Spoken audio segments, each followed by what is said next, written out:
welcome to today's GSC Colloquium. Happy to introduce the speaker that we have reported from Europe.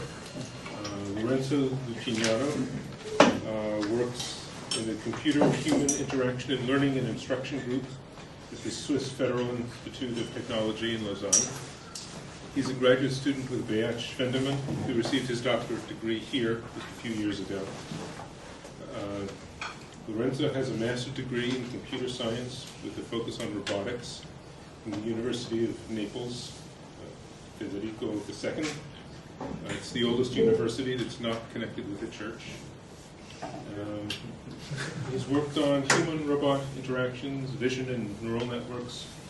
He's been applying his work on artificial intelligence to ways of helping students learn, especially as a means of integrating concrete experiences with theoretical knowledge. Today he'll be telling us about innovative technologies for vocational education.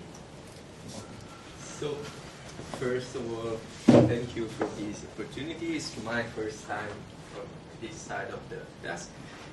And I will apologize because I'm not Mina. Mina is not here because she didn't get the visa. She prepared most of the presentation and everything.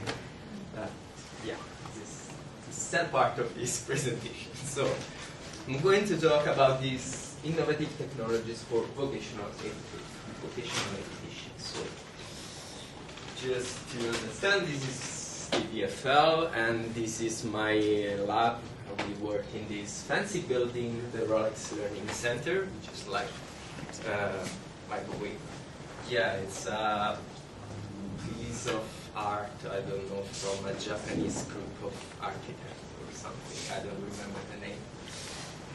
Anyway, our project, the name of our project is Dual T, and okay, this is our group from Lausanne, but there is also a group from Lugano. It's not a university; it's a federal institution, and then another university from Freiburg. So this is the educational system in Switzerland. Basically, after the middle school, around the age of 14, they can decide to take, students can decide to take a general track. So basically, the general education, like, I don't know, in Paris, they say here is the high school, I guess, the general high school, and then enter into one of the universities. Or there is this other track, which is the professional one, that starts with this BET, which is vocational and educational training. So basically what they do is to learn a job, to be a cook, to be a carpenter, to be a plumber, things like this. And it's extremely important in Switzerland also because they receive a diploma after this kind of practice. Recognized at national level. So how does it work? Basically, it's between 2 and 4 years of study. So they spend in this dual approach. There are two approaches. One is basically all the days in the school, of the days of the week in the school, and then there is this dual approach, which is 4 days in a company and 1 day at the school. What they do at the company, they work. They really learn how to do stuff and how to really be integrated in the workflow. And then at the school what they learn is more a theoretical kind of knowledge plus French course, English course, this kind of classical courses. So, it's important to say that the program for VET is decided not by the school, not by the state of Switzerland, but by the companies. So the companies and the corporations define what these students should learn. So, why all this research in vocational training? So, what percentage of students do you think choose vocational education and training in Switzerland? Who think less than 20%? 25%? Less than 50%.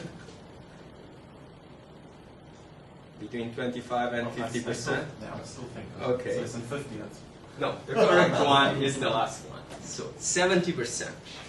70% of the students decide to take this kind of track, and it's a huge amount of students, and also it impacts also the economy of the Switzerland. So there are more or less 230 occupations, different jobs with different curricula. And these are 20 of them, the most famous one, like commercial employees. They work in banks or for insurance companies.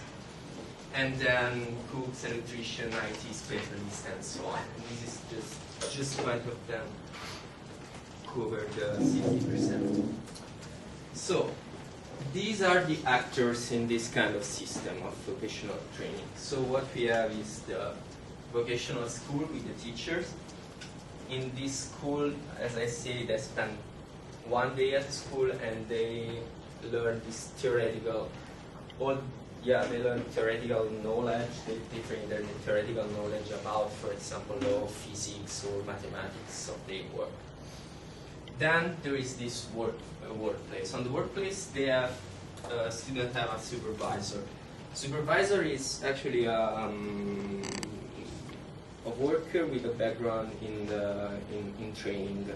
So what they do, they go on the workplace. They, for example, if they are carpenters, they really do like cutting or drawing, these kind of things on the workplace. And then we have this third element, this third actor, is the intercompany courses. These are courses that they do just once per year, I guess. Yeah, it's 3 weeks intensive course. And they do to this kind of half school and half company that is in charge of making homogeneous their knowledge.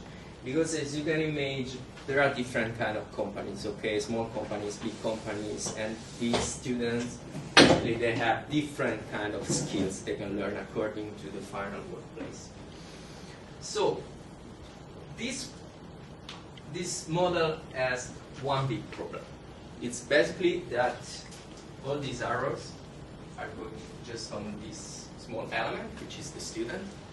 And what it means is that there is no communication among teachers and supervisors, teachers and course instruction. And this issue brings a gap between what they learn at the school and what they learn on the workplace.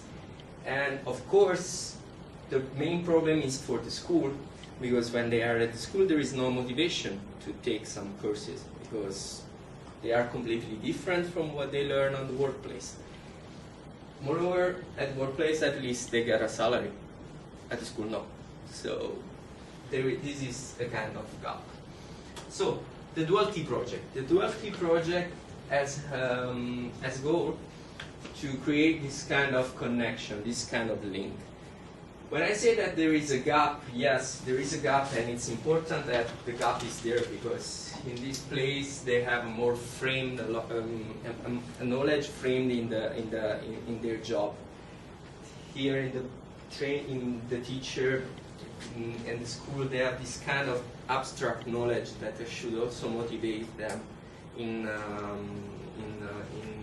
taking more advanced study and to move from just the vet. Just from the vet track to a professional track, which is the advanced level of education. So the idea is to build this connection. What we have in mind is this pedagogical model. It's a really difficult word for me. Which is the Erfahrung. Erfahrung is a German word made of two words. It's experience plus space. It's meant to be a digital space, so something like a learning platform that bridge these two realities. But actually, the implementation could be in the workplace or at the workplace or at the school. So the main idea, I'm not going to explain you any detail and stop me if something is not clear. Okay, the main idea is to grab experience from the workplace, grab simulated experience of theoretical one from the school, put them together and create activities, learning activities using these two kinds of experience. So, for example, they can take pictures from the workplace. In the case of, for example, carpenters, they can take picture of roof structures, bring them in the school, and then at the school they can do something like reflecting and annotating and linking all this kind of activity to foster a reflection and also to create this kind of integrated knowledge. And so at the end they can abstract and go back into two realities. So this is our model, and it's mostly a model that gives us the guidelines for defining the learning activities. So, what we do at the PFL? Well, the other two groups are working on learning journals. Maybe you know what is a learning journal. Basically, it's a kind of journal, yes, where you put all the experience that you do on the workplace. And they are working to make it digital, so online. What we do at the VFL, we use instead tangible user interface for creating this gap. A tangible interface is basically this toy. It's an interface that embeds digital information in physical form. What I mean is that it's part of the digital information that could be position, shape, color, whatever, is embedded in these elements. So, potential benefit why we use tangible interfaces? Well, because of the physicality. It's extremely important that they can touch these kind of things because this is what they do at the workplace. They work with real objects. They have hands-on on materials. So this is, and they are easy to manipulate. Then collaboration. When they use tangibles, you have something like this kind of setup. And of course, with this setup, there are multiple students can work together. And collaboration, there is this theory that collaborative learning is more effective than individual learning. Then, of course, engagement, accessibility. Of course, with this kind of interfaces, you don't need to read a manual to run a simulation or to do an exercise. And awareness is the same, more or less the same as collaborative. So there are several kind of interface, tangible interfaces. Most of them are commercial, like these two. These are CPOQs in the games, and these are an interface for creating music. And then there are interfaces for learning, like this one for learning how to program a robot or to design space shuttles. So another reason is that there was already a work in our lab on tangible interface for using tangible interface. So these are this is the example of logistics. So what they do in logistics, you know what is a logistician? It's a guy basically working in a warehouse, moving boxes, and sometimes optimizing the layout of the warehouse. So this is what they do at workplace. They try to work for them. And this is what they do at school. There is this huge theoretical part about optimizing the space, optimizing the speed of the forklift, these kind of things. Where is the gap? It's basically this one. The students, they say, what? I just drive a forklift. I don't care. When I go at workplace, I'm not supposed to move shelves to optimize the layout, to do these kind of things. I just move box around. So this is the kind of gap. So the idea was to create, so this was a PhD, the final thesis of a PhD student from my lab, was to create this Tinker lamp. It's basically a tangible interface with augmented reality. As you can see, these are the shelves for the simulation of the warehouse. There is a projector and a mirror, so basically information are projected on the table, and then a camera to detect the position. So this guy created a startup out of this work, and I show you the video.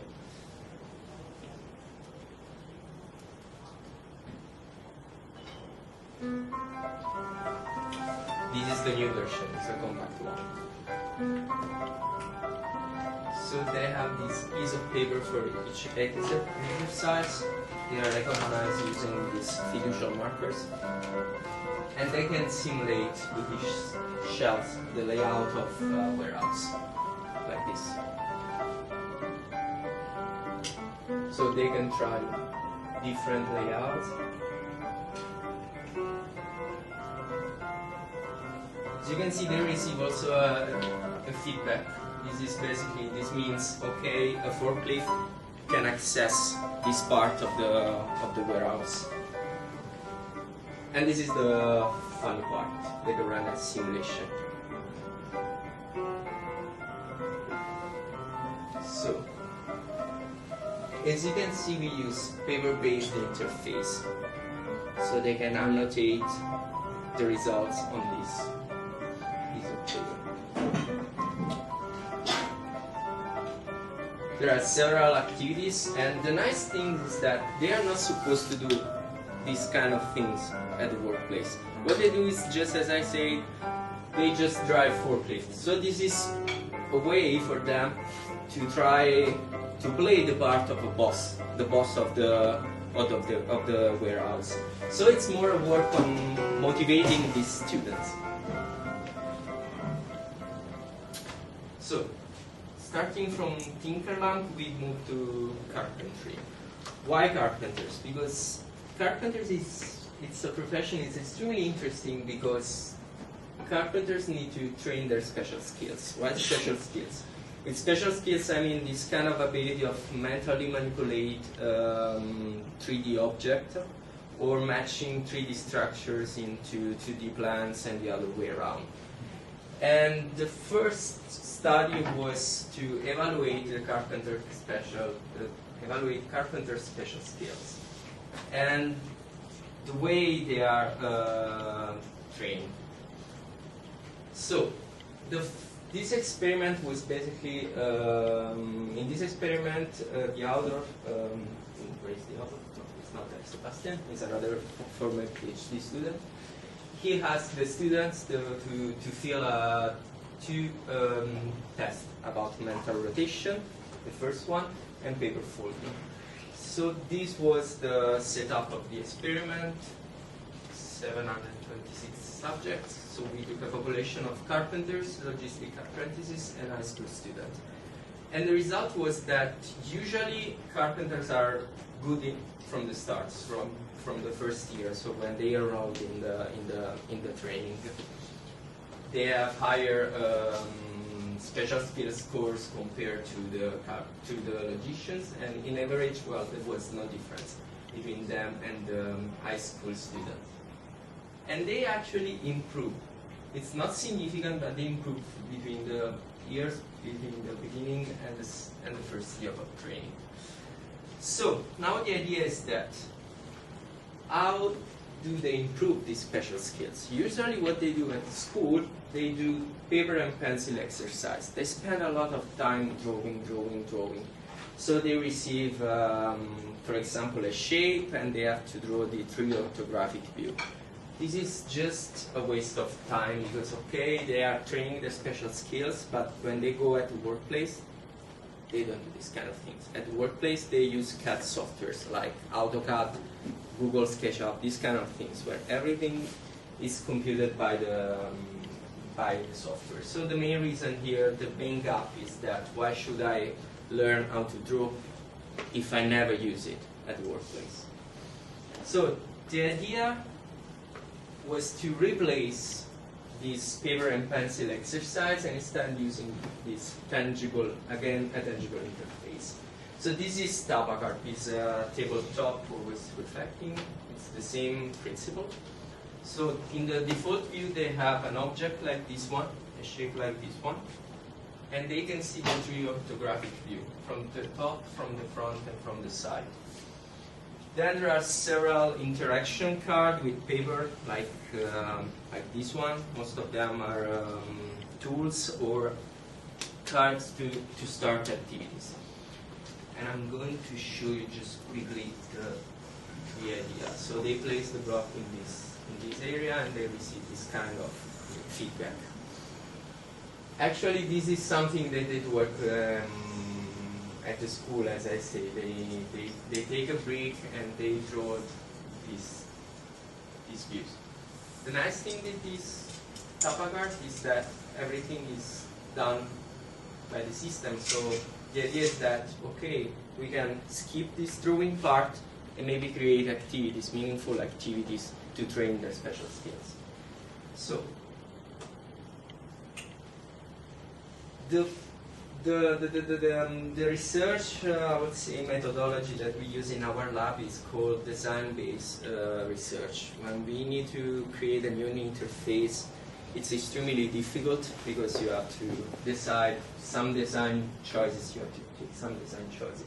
For example, in this first experiment, okay, the idea was, is there any difference in using a block like this one? So the block that resembles the image on the screen, the object on the screen is the same, so that there is a literal correspondence between this block and the object on the screen. Or it's the same if we use just a token, so a symbolic, if there is a symbolic link. So the result is confirming that basically it's extremely important to have this kind of literal correspondence, especially in the task was, the experimental task was the edge finding activity. So they receive again this block with something like a tape on one edge, okay, and they have to select in each of the three views this edge. And the main difficulty with was with the side view.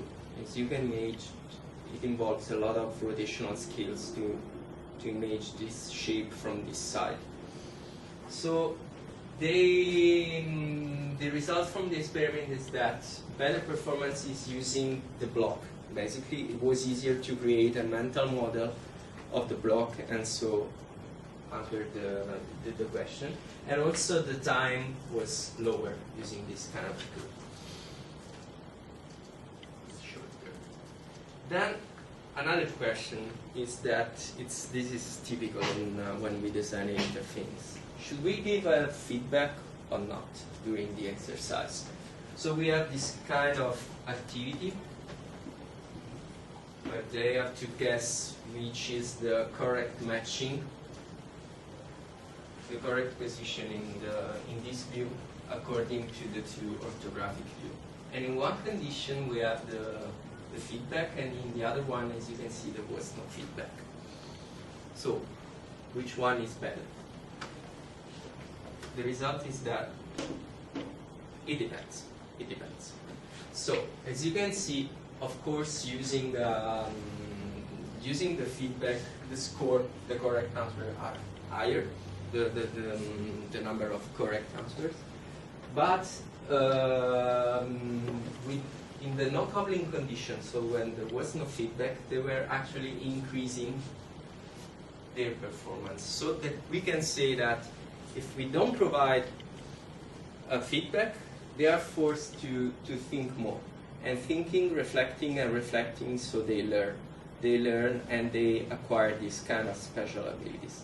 But on the other hand, if you give a system like this with no feedback to a novice, he will just say, okay, I don't have this kind of mental model, so I don't know how it works, please help me.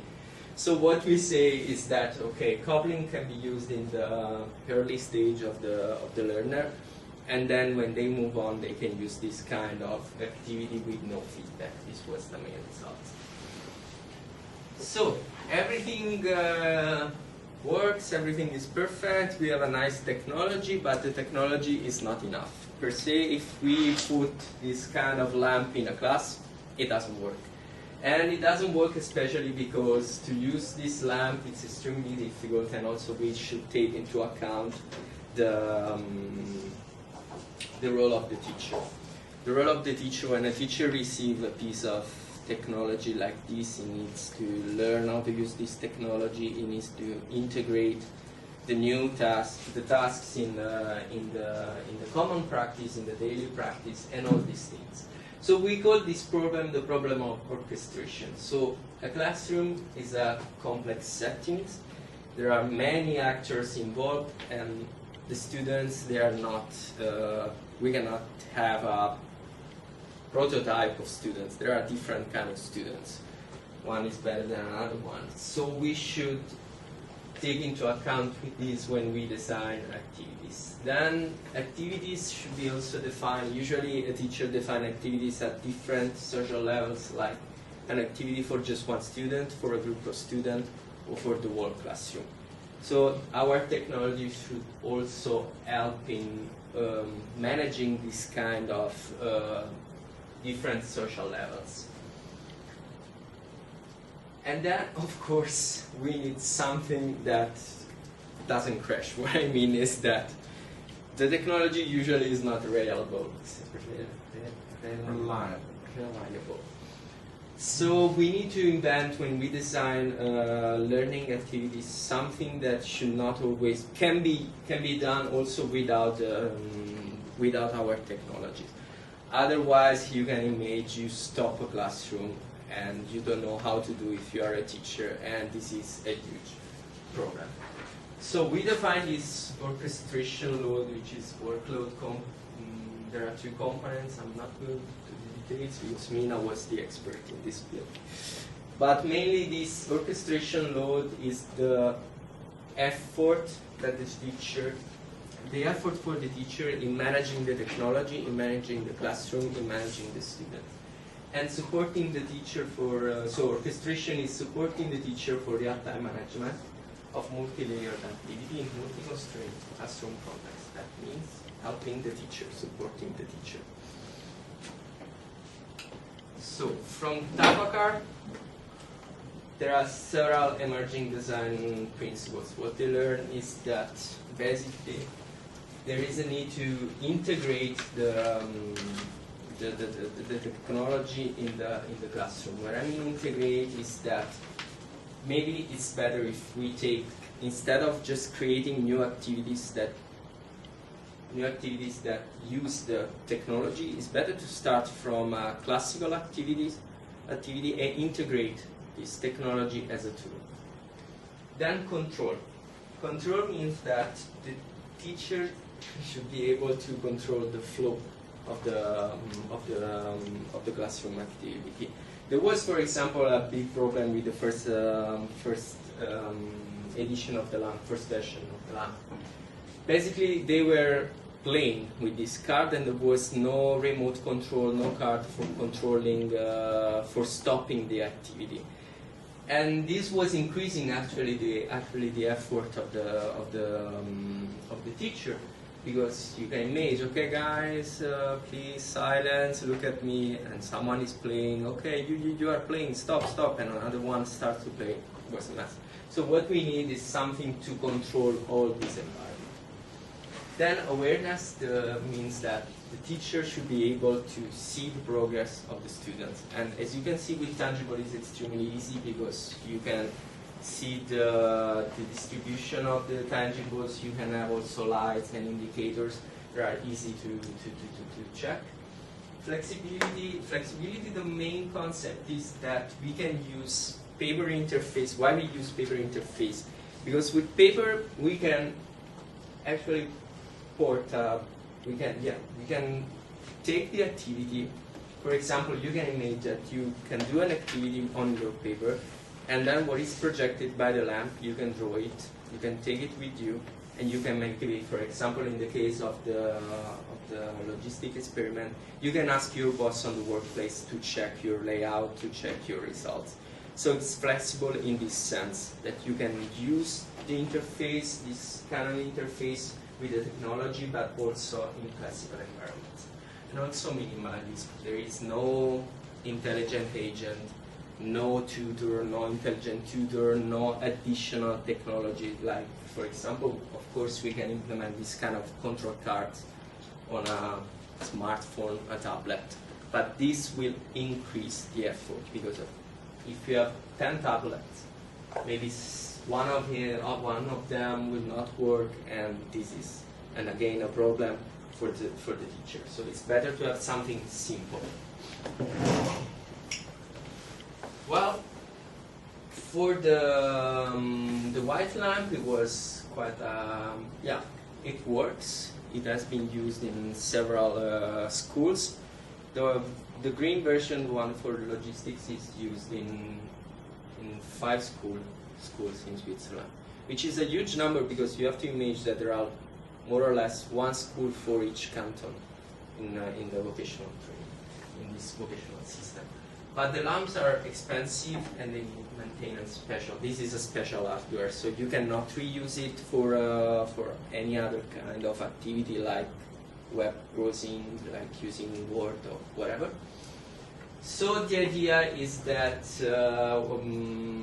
maybe we can move to something which is easier to find in the classrooms. It's a cheaper hardware, and it's also something that we can maintain using internet instead of having just a special purpose technology. And this is the idea of this eTapa card, which is the version that you can see. So now it's time for a demo. If you have any questions.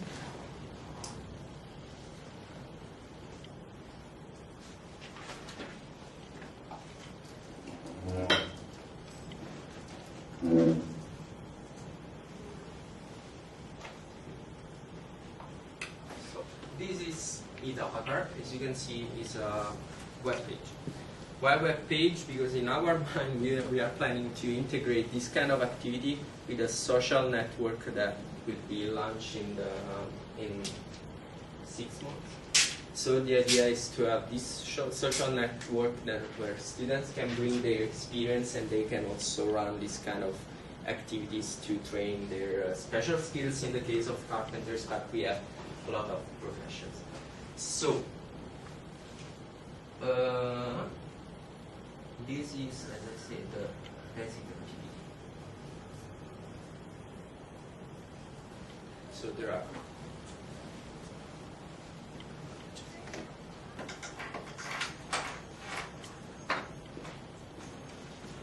so the idea is that they can print the interface. Everything is paper-based, as you can see. You can come closer if you want. They can print the workplace. Of course, yeah, someone should have this kind of structure. And they can print this tangible object and fix them like in origami or using glue or whatever they want. Okay. So the system is basically showing the same default views. What you have is the top view, the view from the beautiful. French, from the front, and then the view from the side. Okay, this is again the default view of this interface. So, one activity, for example, is the one that I developed in the last semester. Is this one, the cutting activity? It's extremely, it's a really nice activity. Because this is something, cutting is something that they do at the workplace. So they design object by, of course, cutting because they are carpenters.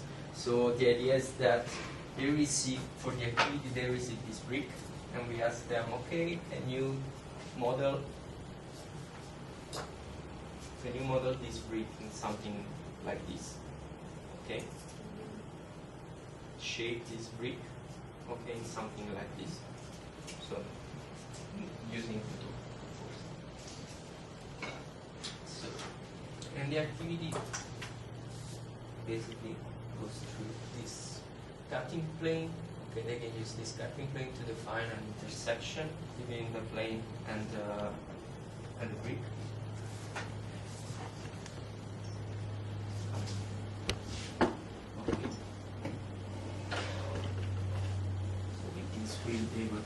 it's a toy. But it works. So in this way, they can, yeah, this was basically, with this tool, you can cut the brick in one or more fragments, as you can see. Then, again, they can do intersection like this one.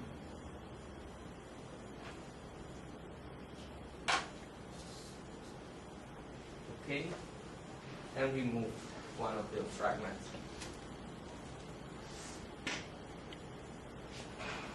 And so on. So this is the first activity. The idea is to have a sequence of a bigger activity, like where this one is the starting point. They can print the plan, or they can use this final object to 3D print or to actually cut something. So the first experiment we did with this new kind of technology was, well, we know that it's extremely important to have a,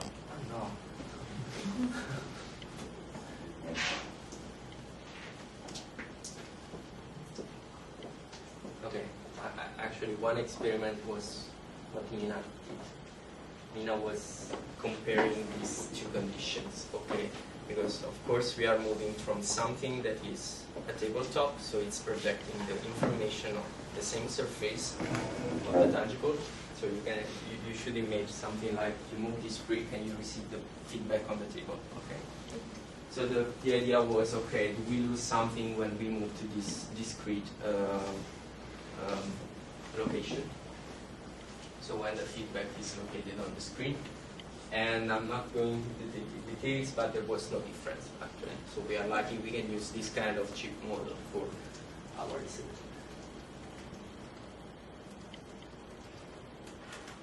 My experiment was a bit different. So as I say, it's extremely important to have a literal correspondence between the control brick and the brick on the screen. But in this kind of activity, it's quite impossible. So it's quite impossible in any kind of design activity or creativity, activity or creativity activity. So because at the beginning, okay, you have the literal correspondence, but then you lose it. So we call this problem tokenization. Maybe no. What I mean with tokenization is that after 2 or 3 minutes of this, from the beginning of the activity, maybe this interface is completely useless. You use it as a mouse, so you don't have any reference to this object. So is there any sense in using something like this if you can actually use a mouse? This was the research question. So there were 2 conditions, this interface and another one, the same activity, but just using a mouse.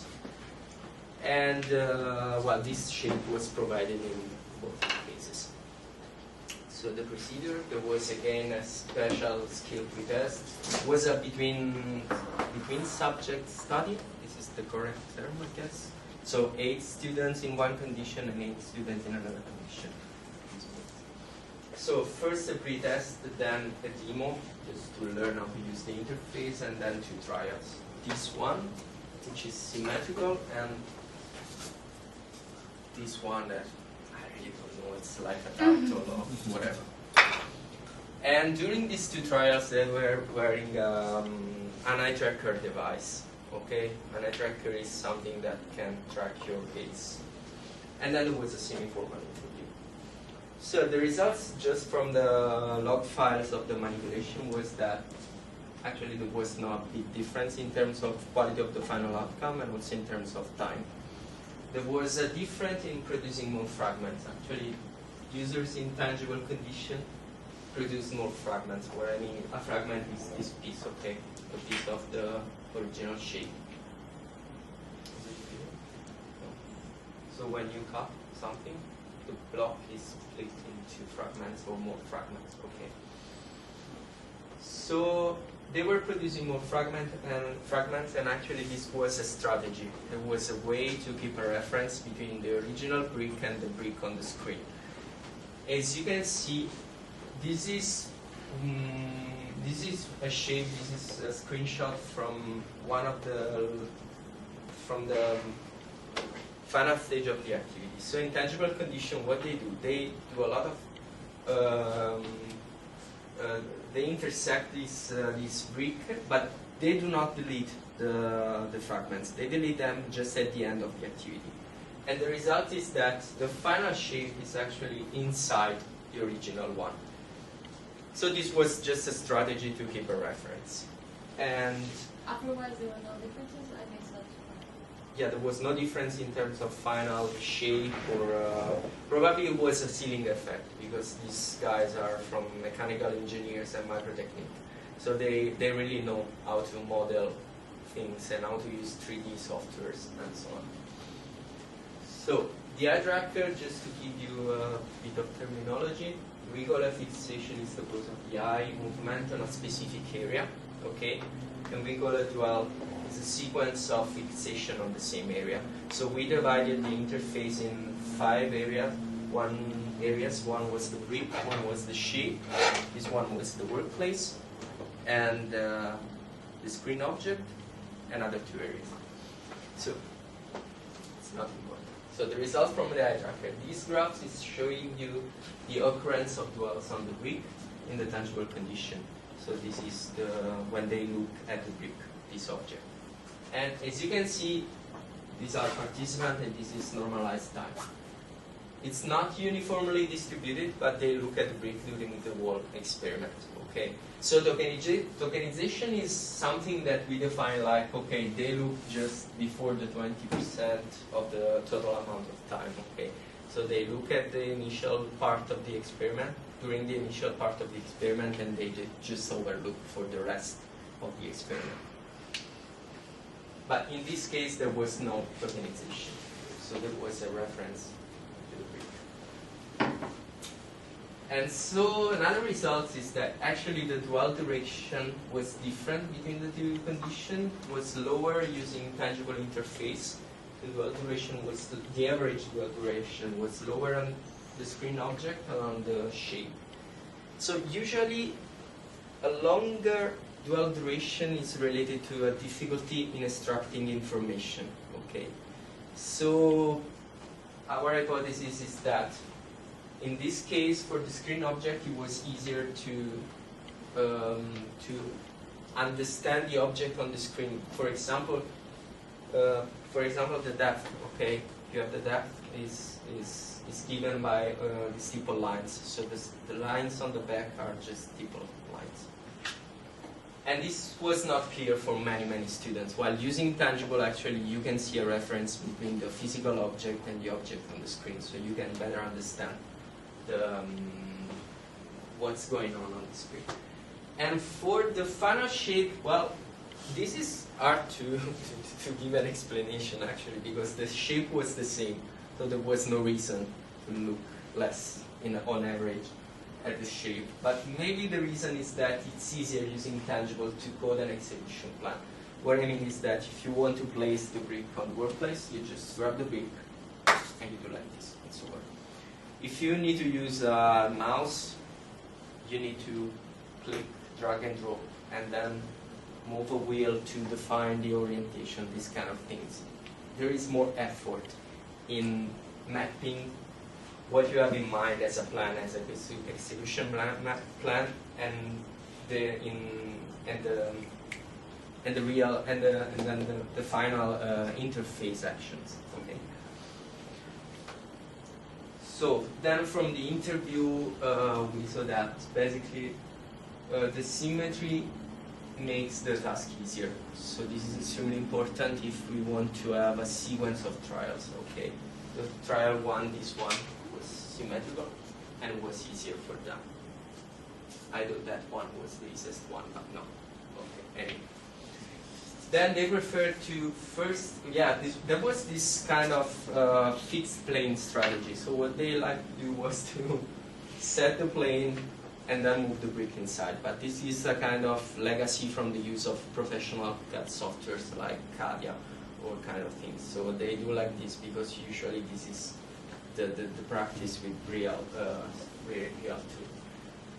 then, while the tangibles are fun, the perception of the lack of precision, because as you can see, there is no tool to adjust or to get to be precise, was lower using tangible. But the main result is that we cannot do everything with tangibles, so it's better to have a half interface with classical graphical tools, and then using maybe tangibles for just the manipulation. So in conclusion, keeping some sort of correspondence is a natural tendency. There was no tokenization effect, so tangible, they work for this kind of activity. And while this is what eye tracker is effective into research, there are just, I guess, one paper on the use of eye tracker and tangibles. So it's extremely hard to give a correct interpretation, because most of the works on eye tracker are for reading or for this kind of study about how to set up your supermarket to make people buy stuff. This kind of study. Not for tangible, not for learning with tangibles and physical interfaces. So, in conclusion from this work, in vocational training, we need to bring together this abstract concept from the school and the daily workplace practice. So we use tangible. Why? Because you can really create this hands-on activity. You can simulate what they do at the workplace and enhance this activity with something from the school. So tangible can support learning, but it's not enough. We need to also think about this orchestration issue. So how to really help the teacher in managing the classroom. And yes, so in general, it's a mix of supporting the teacher and design in a correct way the interface. Thank you.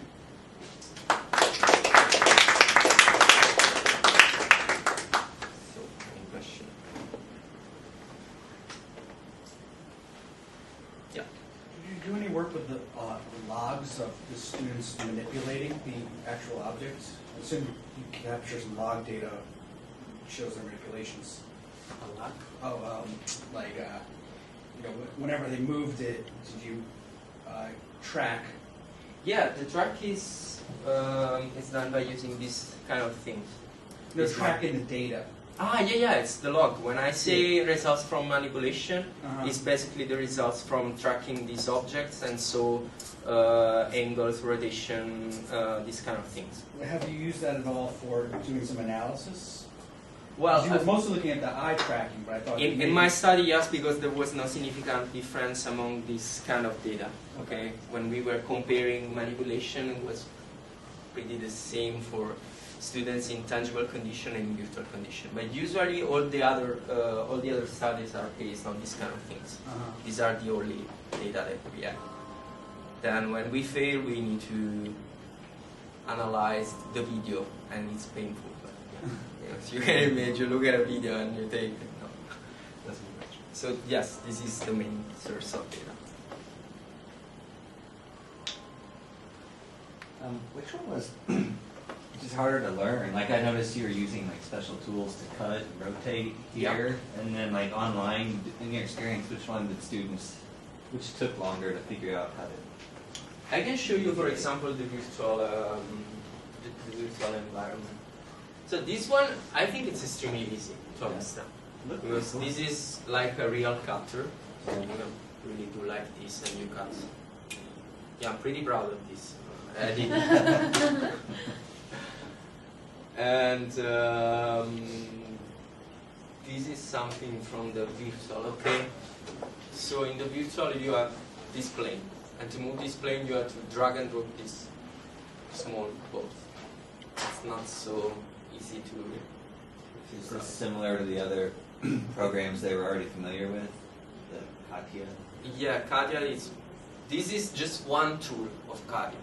The problem is that we were comparing just this interface, the use of the tangible versus the use of the mouse. Of course, we cannot compare Katia and our interface, because first we have to implement all the tools in Kalia, and there are huge amount of tools. But yes, this is something close to. But if I understand correctly, you tried this on students that already had experience with these type of softwares? Yeah. Just because otherwise you need to explain 3D rendering and things like this. While they are already familiar with this kind of representation. Okay. So at the end, if you use students from carpentry, maybe the main problem for them is that they don't understand what's this. Okay, what is this line? Yeah. And In at which that case point, that it's might- quite Yeah, hard that's to. I think an interesting question. However, for a complete novice, Mhm. maybe that would be an easier entry point, and then you can see also the same differences. In the manipulation, probably Well, yes. Just naive conjecture. Not Yeah, yeah. knowing how to use either of these programs, that seems to be easier for me, for example. Yeah, no. This is the I'm point of serious. using tangible. The idea is that using tangible, it's easier for them to interface themselves with the software. Have you tried it with novices? The same kind of. Not yet, because actually now we are programming this social network for carpenters, cooks, and whatever. So the idea is that these will be a plugin for this activity, and so that we can have a really huge population in that case. It would be the virtual one, the plugin. No, the tangible one, because you can actually print of these tools. Yeah, not this one maybe, but we can replace them with card-based, paper-based interface, like this one.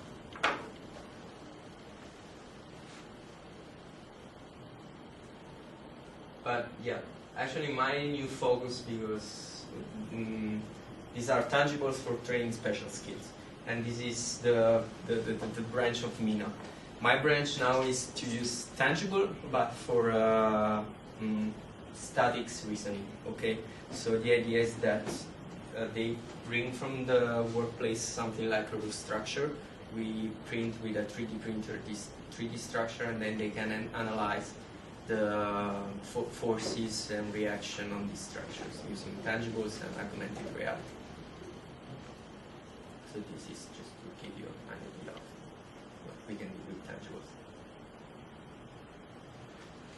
So, first, thanks for this talk. A lot of fascinating Thank you. work, very creative and promising. You framed these studies as part of a design-based research kind of approach, and you shared with us some of the questions that emerged through the work of the design. For instance, there was one point where there was like a fork in the design. Should I go that way or should I go that way? You said, well, let's make that an empirical question. Let's try both and compare. And you also spoke about Pierre de Lambourg's framework of orchestration, Yeah. which is really a very pragmatic way of, so how should teachers approach implementation? Yeah, it's something of- extremely pragmatic. Yeah. And I just wondered, and also in response to the question earlier about what kind of qualitative analysis of the actual logs, and you said it feels very tedious, like to go through all those videos.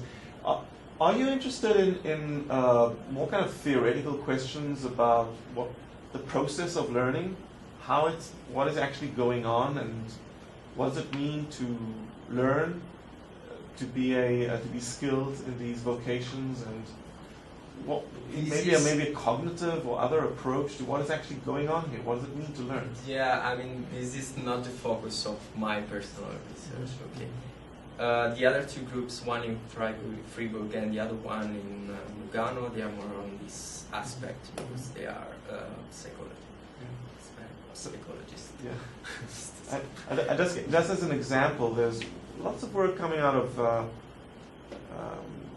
cognitive anthropology and other branches of cognitive anthropology. Or maybe ethnographies of people learning in workplaces, or people becoming experts when they do internships, and an expert is showing the novice this is how you do it. Watch me, now you try, now notice that, this we call that. Just going in and see what it is that they actually do and trying to pull out some theoretical frameworks that might also work in other contexts. So I just wanted to give a little example, but if this is completely off your radar, so just ignore it. And the main, as I said, the main target here is that the main goal is to bring these two realities. So not just to study one of them. In Freiburg, for example, there is Nicole. She's studying the role of the supervisor, in the companies. So it's, as I said, this is a huge project, and that's why we are 3 university, and the PFL is putting more effort on the technological part. For example, just throw one name. The work of David Kirsch. He's very much interested in why do actually people. What is it that people do with stuff when it's not just about, I want to drink, but maybe I'm trying to figure something out about the world. And he has collaborators speak about 2 kinds of actions. Some of them very pragmatic, but maybe others are like, I'm doing that to see what the time is. It's like, we call that epistemic. Okay. So some actions are pragmatic, some are epistemic. And he, for instance, worked with, he looked at people playing Tetris. And he was interested why. He thought that as a person becomes an expert, they will manipulate the shape less and less because they kind of do mental rotation. But it was the opposite. The expert rotate more, but they do it really fast. And he said those rotations are in order to give us information about the fit between our actions and the world and prepare to anticipate our next actions. And I just thought it's a very nice fit, that theoretical model. Sure. The tangibles, the very actions that people do as they grasp an object and do that and study it, it's not random. There's something that they're doing. There's some kind of information they're trying to glean out of that will inform their next decisions. And it could be an interesting framework to monitor and track the progression of knowledge. That they learn to do particular actions that are become more concise, more efficient, and more kind of anticipating certain professional actions. And then you could compare what it is that they do with the tangibles as compared to the virtual objects, because they have very different affordances, and certainly from an embodiment perspective, very different affordances looking at 2D flat screen and working with an object. Yeah. Sure. Okay.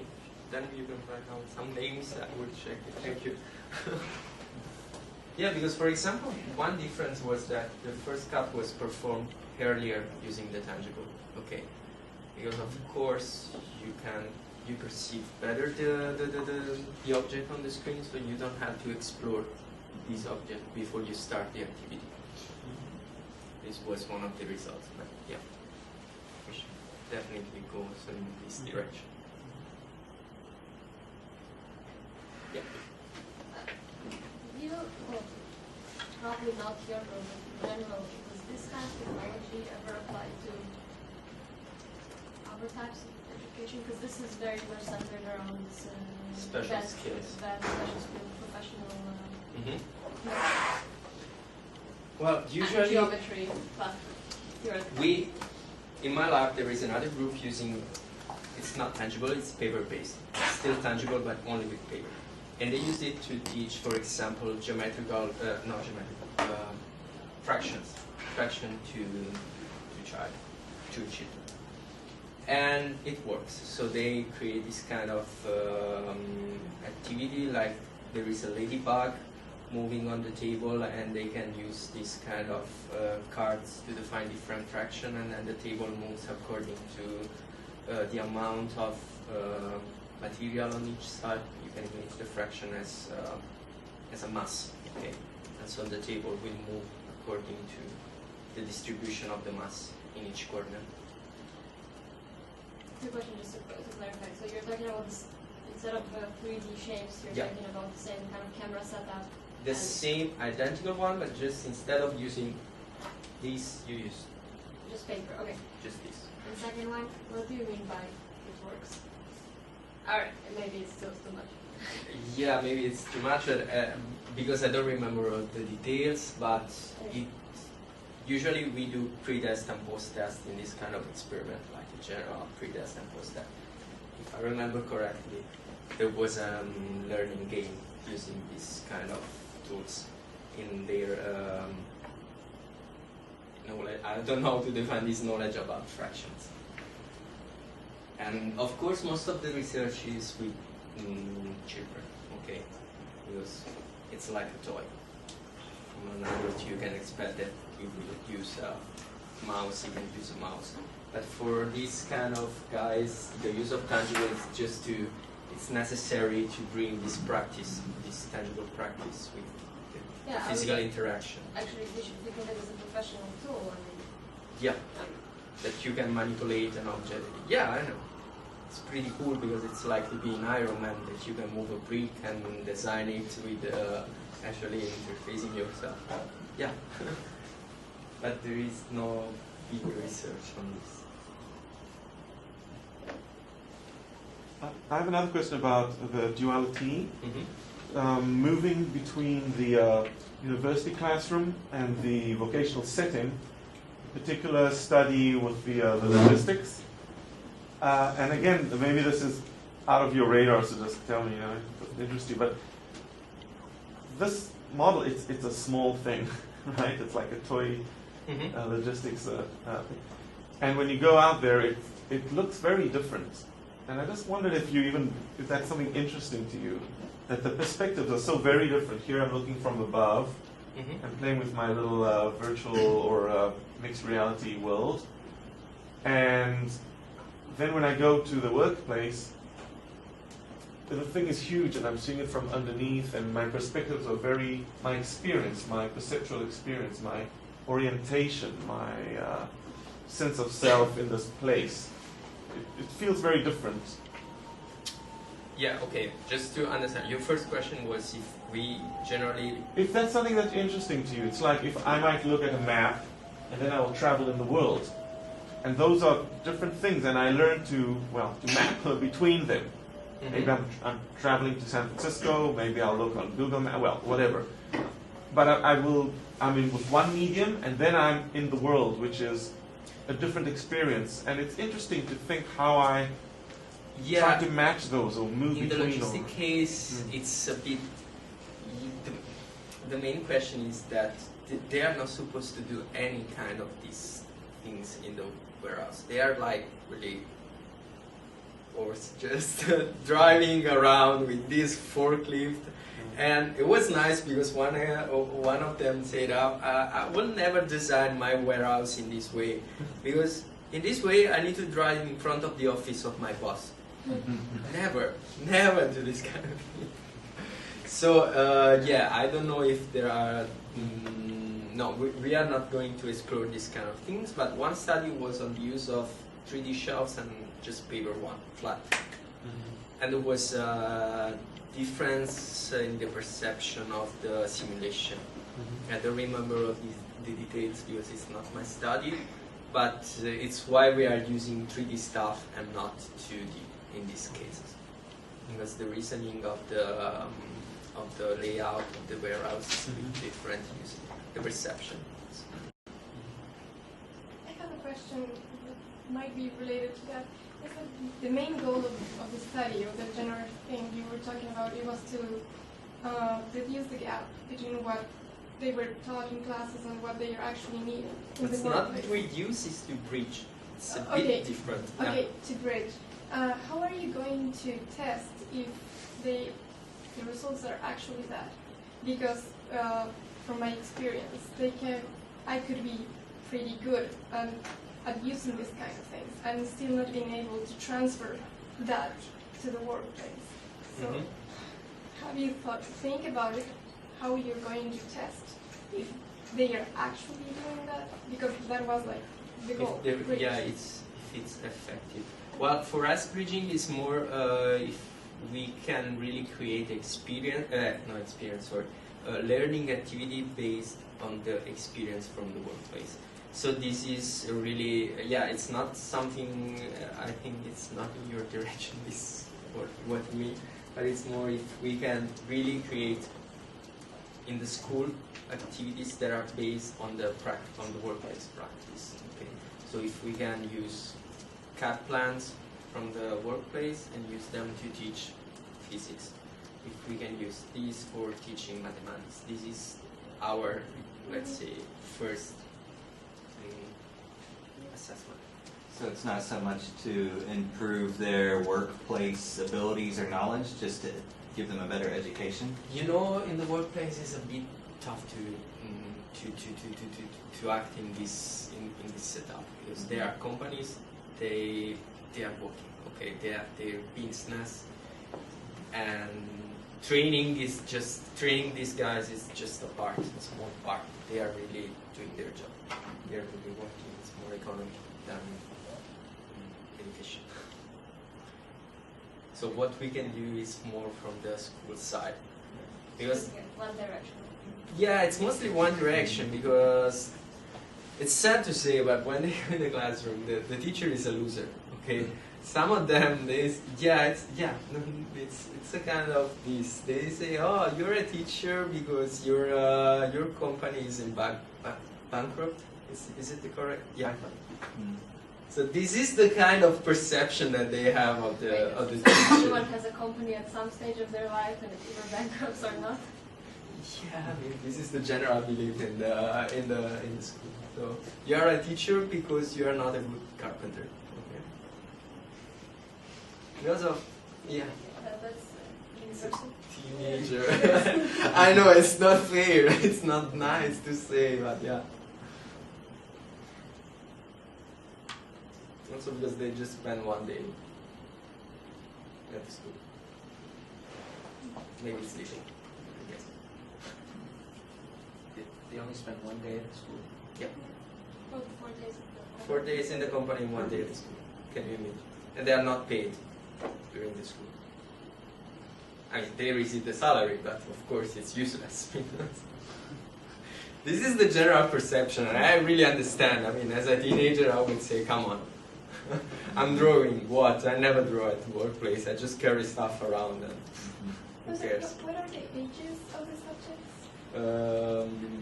14, 16. Yeah.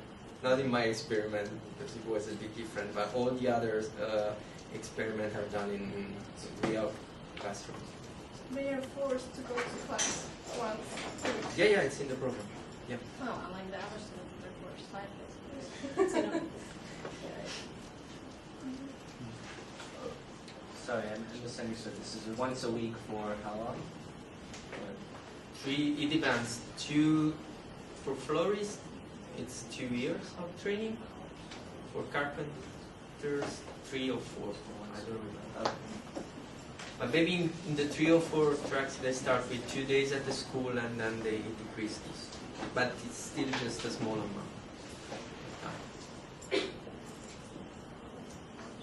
How do the students, do you measure in some way how the students react to the presence of these tangible technology? Well, actually, in one school we went this December. It was really well integrated. The logistic, the green lamp. Okay, there was actually one lesson completely based around this interface, and they were practicing for the final exam. So they really engage because it's technology. So there is this novelty effect at the beginning, but then it's still not. And in that case, there is this simulation. It's really fun. So basically, I'm asking, do the students like it? And if it was measured in some way, like that questionnaire?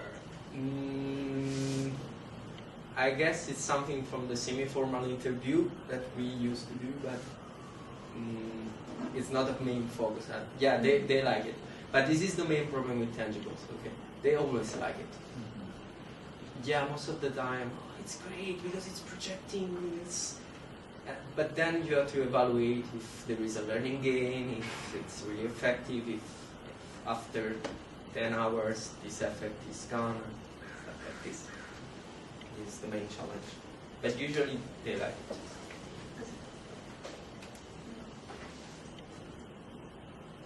Are they exposed to such, I don't professional levels of technology at their workplace? I mean, is it comparable? No. No, I This is don't think. much more. Or Well, it's on the workplace. It's classical technology. Okay, what they use are these machines, CNC machine, computer program machine. Like, yeah, you program this machine and it will cut everything for you.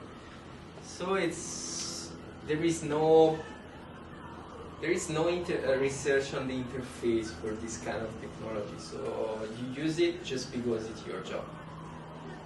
For this one, it's a bit different. So